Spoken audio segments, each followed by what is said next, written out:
So I've finished cleaning up the board. I think it's definitely much nicer than it was. Definitely much cleaner. I had pretty good luck cleaning down inside of here. The silver sticker across there is nice and shiny again. The black ink is there. There's a little bit of some kind of sticky residue left on it that I've tried alcohol, Windex, and some Goo Gone, and all the bits of it come off. It just wasn't going to come off, and I stopped there. I didn't want to actually, it's already loose on this end, the little silver strip here. So I'm just going to leave it at that. Cleaned the plastic up, gone over the board. Really happy with where it's ended up, and I'm going to go ahead and replace the 4 electrolytic caps on it. So I've taken a good look at the 4 caps. I've actually drawn up a picture here, kind of showing the board layout. So C1, drawn in traces. It's a 1 microfarad, even though it says 2 on the silk screen. Plus up to that side. And I've just drawn this out for all of them, and the plus is actually indicated on the PCB. In this case, it's in the silk screen. In this case, it's actually in the copper. But pretty happy with that. So I'm going to go ahead and remove these 4. I plucked 4 capacitors out of my little replacement box. These are the Chinese ones that I bought. That I fight with the quality. These are supposedly 105-degree caps. They test very well on the capacitor tester. I'm going to take a chance with them. So let's see if we can get some of these to release. So get the right glasses on so I can see a little more what I'm doing. Get the solder here where I can get at it. And one of them is right here, so I'm going to add some fresh solder and then see if I can solder back that out. Probably honestly easiest to just heat it and pull it out. But we'll see.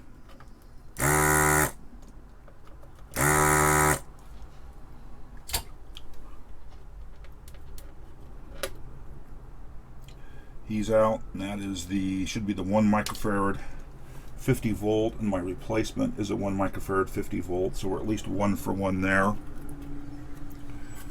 I've got 1 there.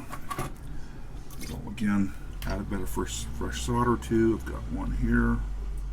Should be one of the 22s. This is one of the 22s here, and there's 1 over here. This one I don't expect to come out easy. It's got a lot of copper on the other side, so it might be a little more work, but we'll see. The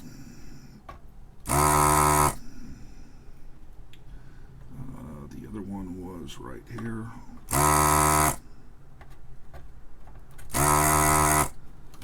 And this one, I don't expect to release just because the amount of copper on the other side, the amount of solder I saw up there. So let's see if these come loose.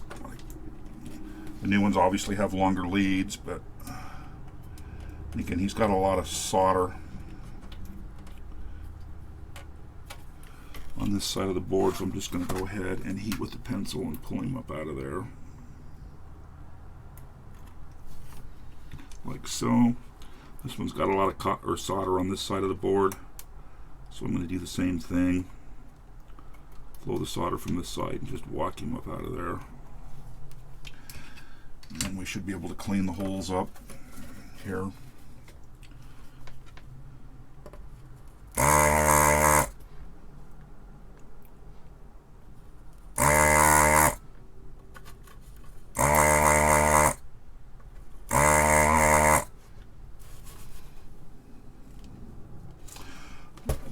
Hole there cleared. There, it looks better. So that's got the 4 of them removed. I'm actually going to clean this up right here as well. Take off the old solder. One that was down there is fine. So while we've got these capacitors out, remember we looked at them in circuit. One of them we couldn't test. Let's go ahead and take a look at them just because I've got this nifty new toy. So this is the one we couldn't measure, the 1 microfarad 60 volt or 50 volt, and we'll see if out of circuit.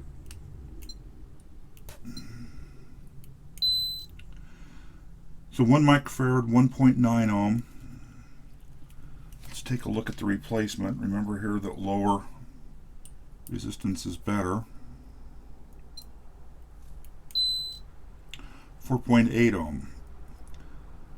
So the question becomes, just not an ESR expert in any sense of the term.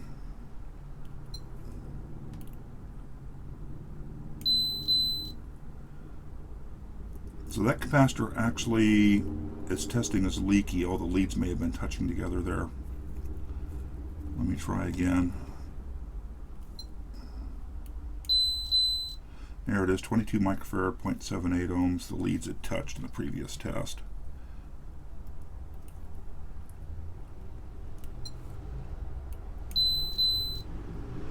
Odds are these are absolutely fine, the originals. You know, they haven't seen a tremendously hard life. Those are very repeatable. What do the replacement ones look like?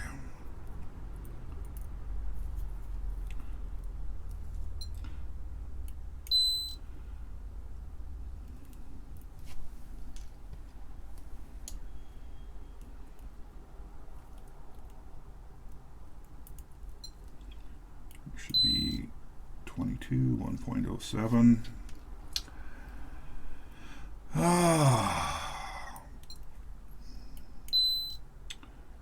2.4, so they're not super repeatable between them.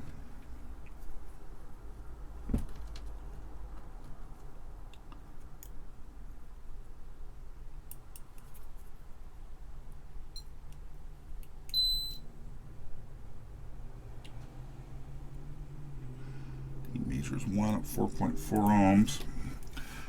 This, for me, it's just such a subjective thing. It's just kind of black magic to me.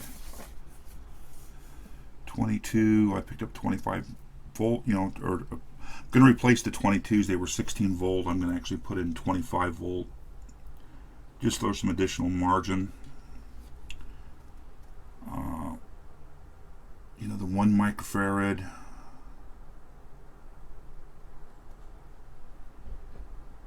Remember, lower ESR is better.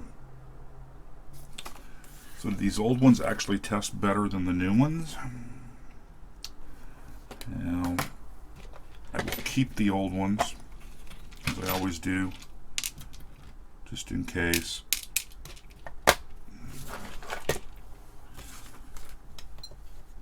Oops, off.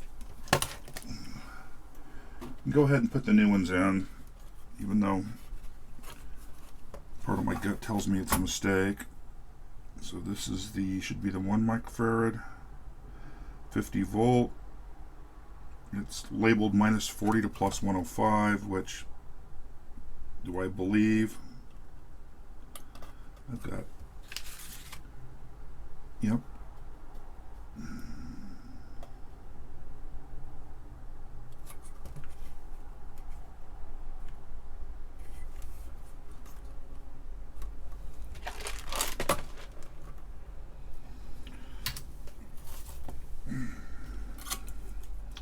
I'm going to hold him in place by soldering on the top of the board, and then I will move around to the bottom of the board and do the final soldering.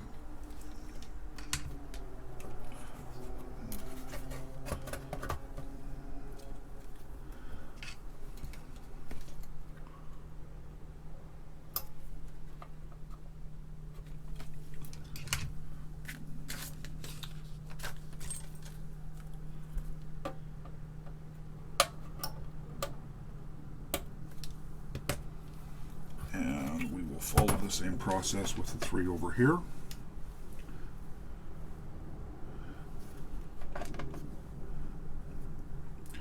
These have a pretty small cap, and the spacing on the board is for a much larger cap.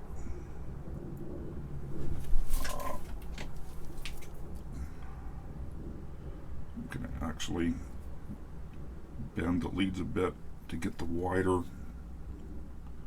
spacing so I'm not kind of torquing up through.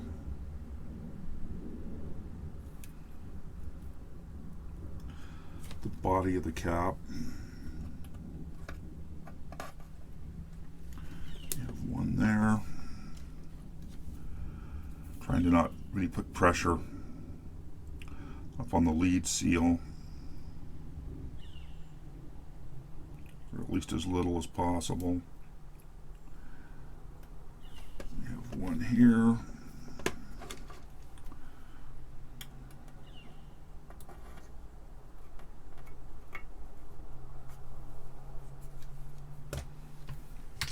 And same process, tack them in place from the top.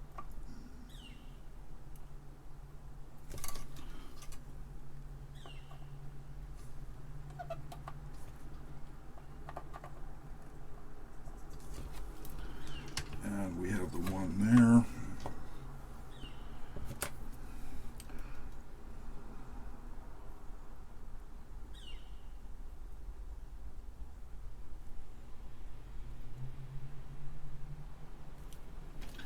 And it's got positive this way.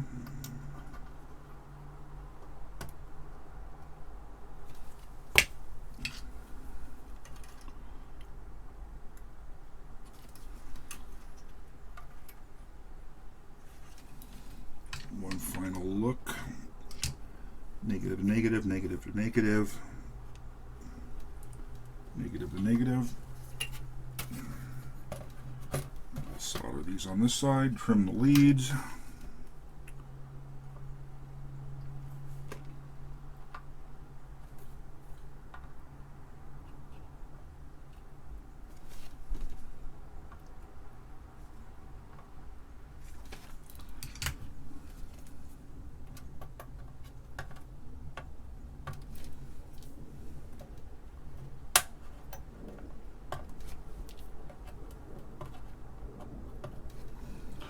Something I had mentioned earlier is I really don't like the look of the solder joints on these connectors. Electrically they're probably fine, but I'm just going to reflow them as just a matter of course. I'm here, so we'll just go ahead and do it. They don't have as much solder on them from the factory as I would have liked to have seen, so I'm just going to add a bit more.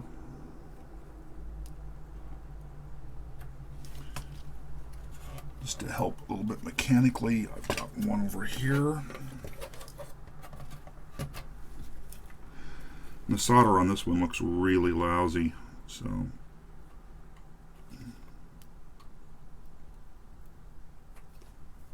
I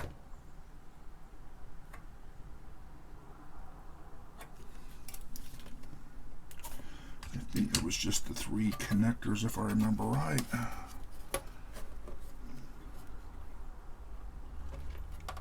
We touched this one, and this one.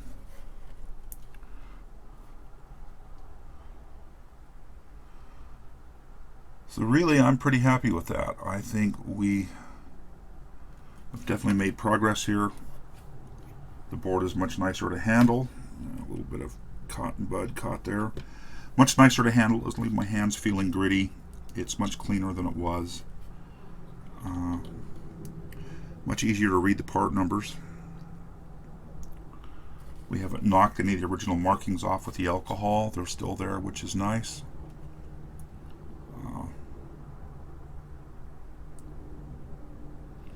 No reason to worry about the disc caps. They should be fine, or the can't say the name of the kind of cap. Is it poly? But no, that cap there is fine. They age very well. Just a quick visual over the resistors. And again, they all look absolutely fine. Matter of fact, clean. They look brand new. Diodes look fine. There's a couple of transistors on the board. I'm not exactly sure what for. I'd have to look at the schematic. They look fine. So I'm pretty happy with that.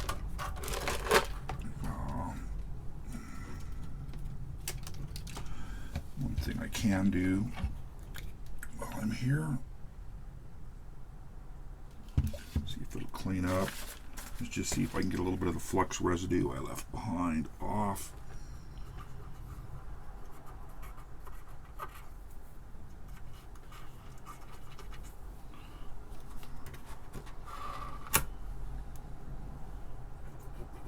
I don't normally clean flux off, but in this case I will, at least as much as the alcohol will take off.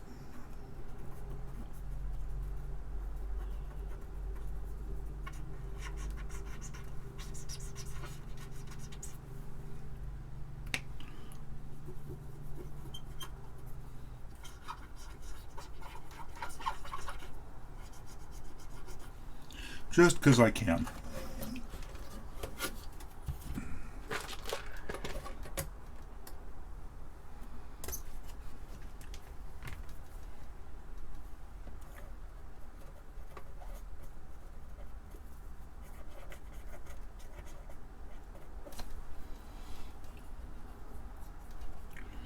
See, the other ones are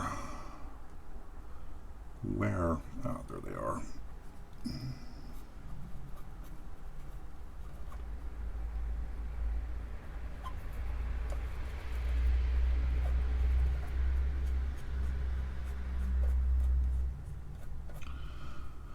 There's two there, and there's one down there.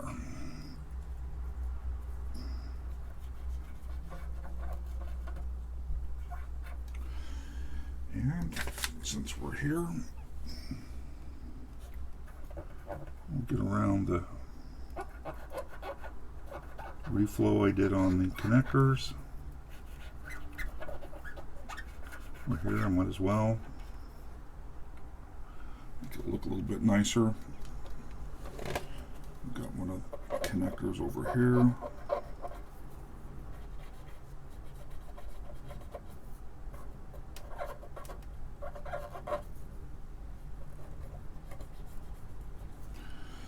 And I've got, let's see, that there's a 2-pin one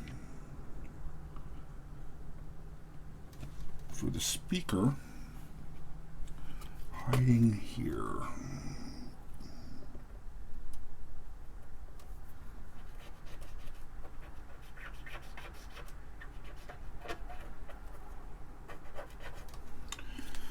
And we had that opto isolator that looked like it had been reworked or replaced sitting in the middle of the board there with a fair amount of dead flux around it. Get some alcohol on there and see if it'll clean that up.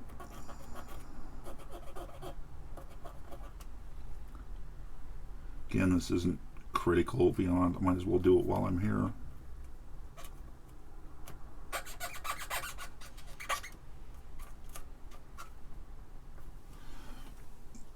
I've only got one cotton bud left.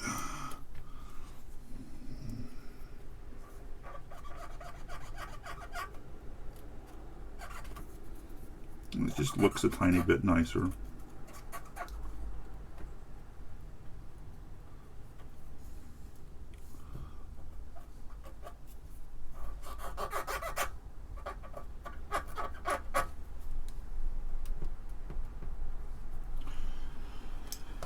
Well, I think I'm going to call that everything I'm going to do to this PCB.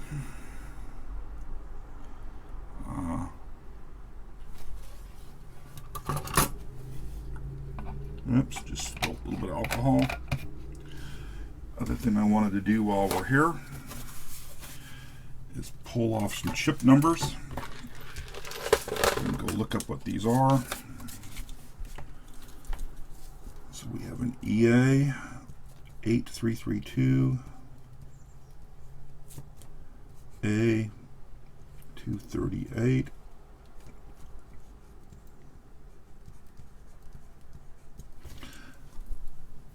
matter of 32 is size, date code 8023, 10459-00. I'm sure that's the UART, column 2502. The number even seems familiar from 8011. It's an SMC part. We have an EA 8316, E404. And the fact that that's 16 and that's 32 tends to say to me again they are ROMs. 8023C, A3-2. We have a TMS 9927NL. I'm sure that's the video controller. DA 8009. It's a TI part. And of course we have the Intel P80, let's say 35L, which is of course the microcontroller that runs the whole thing. And the reflection here, is that just alcohol that washed through? That's not exactly what I wanted to see.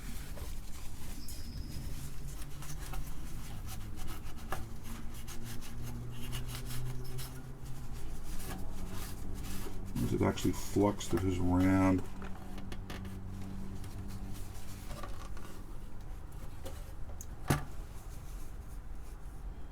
Not really happy with how that cleaned up there. I think we're going to come back and revisit that.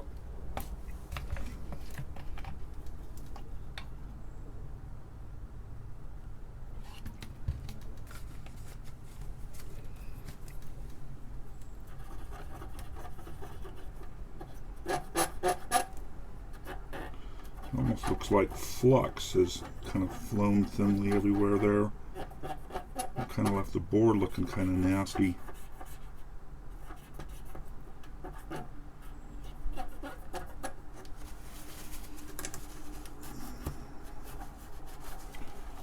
Functionally wouldn't affect anything, but since I spotted it, yeah, it's looking better with just a bit of additional cleaning. Wonder if it came out from underneath these dip switches.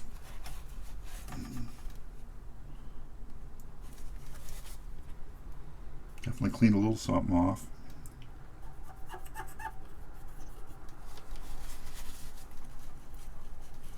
Still, compared to where we were, this is a tremendous improvement.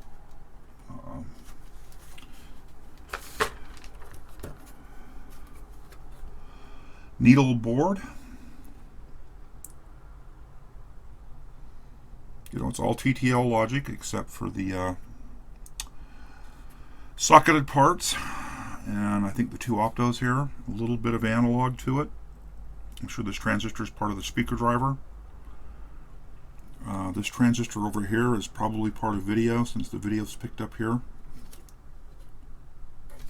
I was happy with how the top of that dip switch looks. That might clean off there and it might not.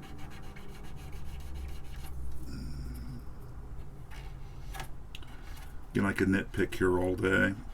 Now the switch is just a little bit beat up.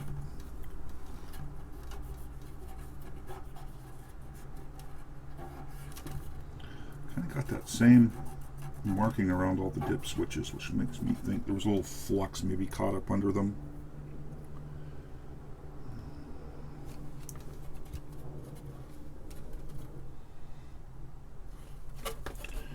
So generally pretty happy with everything.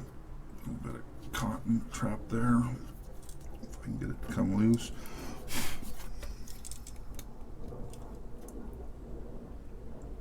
Well, now it's onto the bottom of the case. Get it cleaned up. Ow, I must have a cut on my finger. I got alcohol in it. And we'll come back in the next video with whatever I decide to tackle next.